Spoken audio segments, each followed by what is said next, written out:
So hearty, man. Just such a hearty food.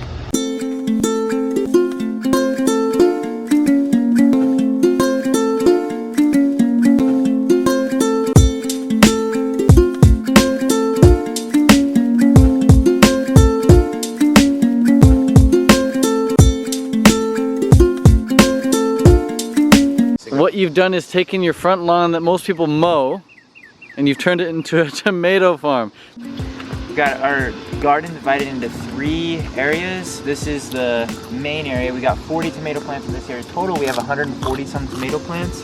And these guys are huge. So you see tomato plants that are like this high. These guys would easily grow 8 feet or more if we had the cages up that high. Most of them probably 7 feet tall right now. We picked a lot of tomatoes this morning. Just some plants you can pick hundreds. Well, yeah, some of the Roma tomatoes my dad told me, just picking hundreds of pounds from. But yeah, these I could pick just in like 30 seconds. I could probably pick like 12, 15 tomatoes off this. Dude, they're so good too. We're gonna put them here. We're gonna come back to them after a walk, and they'll still be here. That's how safe this neighborhood is.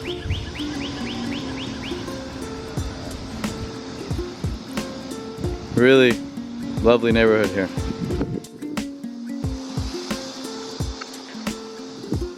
Like time lapse me setting these tomatoes down. Like, these are all off one plant, man. This is it. So anyone can grow their own food, right? Yeah. So what you've done, are one of the easiest foods to grow. what you've done is taken your front lawn that most people mow and you've turned it into a tomato farm. That's his house right there. This is normally just an empty blot of grass that people just, you know, don't do anything with. And he just turned it into a food garden, man. Fruit garden. It's been growing on itself each and every year. We think of something else we want to add. Like last year we added compost bins. Yeah, the compost. Yeah. This is just grass clippings right here, man. So easy. Look at that. And it all turns into soil for the tomatoes. Yeah, a lot of people's crops have been getting affected by excess rain or not enough rain, but I think the grass clippings help maintain proper moisture. They have a nutritive effect. Yeah. Beautiful. So after a while, it turns into this. It's nice. Just soil. But yeah, man, it's just rows and rows and rows. Rows on rows on rows of tomatoes. Look at all these, man. Free food. Can't afford raw vegan diet? Grow your own. It's free. Not only is it free, but it's the highest quality food you can get. It's come off so easy. Thousands of them. Thousands of these you could get out of my yard right now. No cost. Like, we probably had, what, $30 worth of tomatoes this morning? Dude, easy. Like, if you got heirloom organic tomatoes at Whole Foods or somewhere, easily they're like $6, $7 each. They're $6, $7 each at Whole Foods. Yeah, or like, yeah, the big ones probably. Yeah. Because, you know, those can be $5 a pound. Like, we were getting some of these big suckers, some ripe ones. That's not even considered big here. That's like medium size. Yeah, but man. we're the big chongers. Some of the big ones. A lot of those were in the back, and we picked a lot of them this morning. We picked a heap of them. Some of them were just massive. Do you want to walk to our third garden plot? Yeah, let's walk over there. No, we'll probably go into this. Pure potentiality. What could they grow here, man? How many plants could they get on this lot? Just in the soil Probably right here. like tomato plants? Yeah. Probably a good 40. 40 tomato plants? Yeah. 35 maybe? So 30 tomato plants and 10 okra plants maybe. Yeah. Something like that. Easy. You could produce tomatoes for this whole block on this plot of land. Just with that soil right there. Yeah. And honestly, like before I went into physical therapy school, I just was super excited about this stuff and the potential that, you know, we could possibly try to feed the whole city like fresh fruits and vegetables for free. Just, you know, basically from our few plots and just inspiring other people to grow some of their own. And it's not hard to grow, huh? See where the potential is. No, not at all. What's the highest maintenance part of it? Harvesting? Harvesting's pretty much a breeze. Planting doesn't take long. Tomatoes here don't have much issue with pests.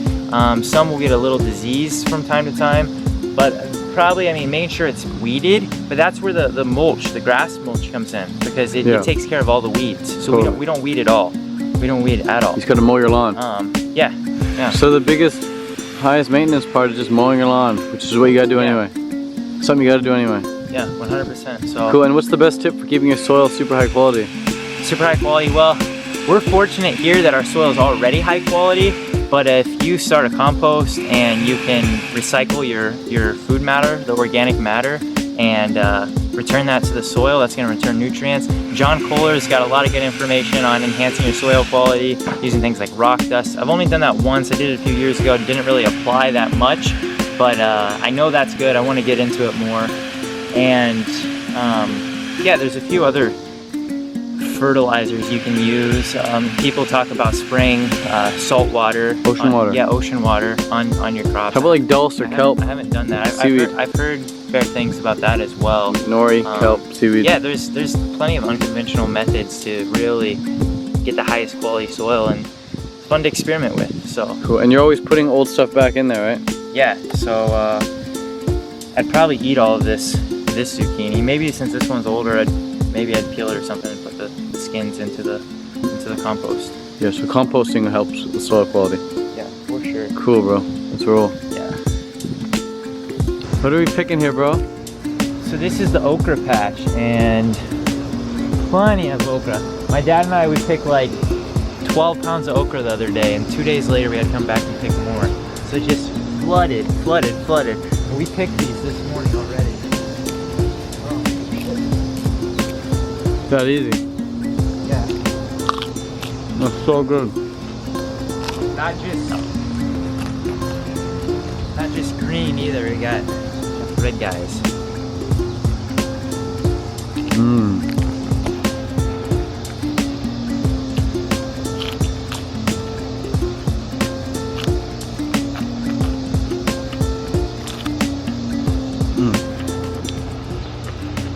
Mm-hmm. Definitely one of my favorite fruits. So hearty, man. Just such a hearty food. Okra. Mm-hmm. Crunchy. Savory. Good. Not many people know, like, yeah.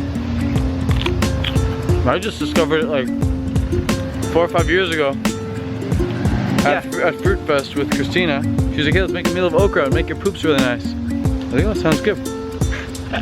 Good enough for Christina, good enough for me. Make your poops really nice. So people ask, how come my tomato plant is so small? And a lot of people, when they visualize a tomato plant, they visualize something like this. But how come John's are so much bigger? Why do you think these ones are so small? Two things. You could look at the soil or the area you're giving the tomato plant. I mean, there's no reason this soil shouldn't be as good as the soil one block over. Unless they're, see, it looks like their garden's built up a little bit here, so unless they're doing something with the soil.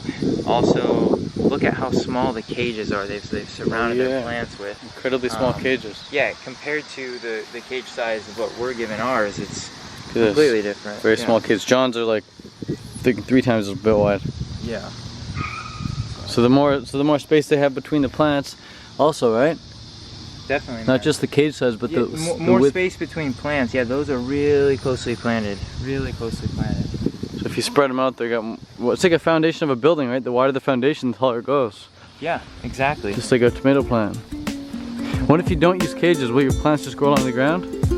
Yeah, it's just a lot harder to manage. The plants can kind of intertwine, and the tomatoes would be on the ground. They can rot really easily. The bugs can get to them. You want them off the ground so you can pick them easily. And yeah, it's